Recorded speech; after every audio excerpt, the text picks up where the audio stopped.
We are 80 million strong, the biggest age grouping in American history, and that's why every company, both major political parties and anyone who cares about humanity, wants to know what the millennial generation is all about. The latest diagnosis comes from Time magazine in a much derided cover story titled The Me Me Me Generation, which depicts millennials as lazy, narcissistic, and delusional.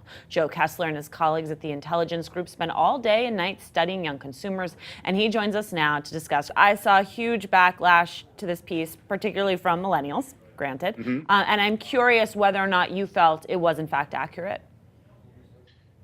Well, I think we've evolved from what my generation in the 70s knew as the battle of the sexes to the war of the generations. And I think this article really points out both sides of the perspectives on Gen Y that are commonly held by people in institutions today. So I think there certainly was a lot of information in that article that was accurate, but I tend to side with the side of the argument that's optimistic about Gen Ys, that's appreciative about the traits and the characteristics that they bring to our culture. I think there's a very fine line between entitlement and empowerment, and it all depends on your perspective. You recently did a study on Generation Z, that's the under 15-year-olds.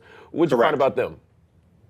Well, I think there are distinct differences between Gen Y and Gen Z. In certain sense, there is an amplification of trends that we have seen evolve with Gen Y over the last several years, most notably that which is powered by technology.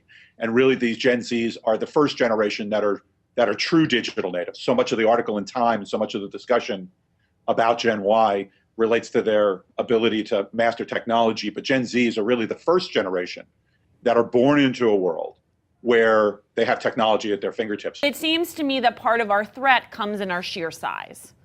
Well, and I think there is some of that, and it bolstered, by the way, by the fact that that sheer size has created an intense group orientation amongst Gen Y, so they feel tremendous support, not only from their boomer parents like myself, who have instilled in them this intense sense of self-esteem that some people see as narcissism, but also the support of their peers.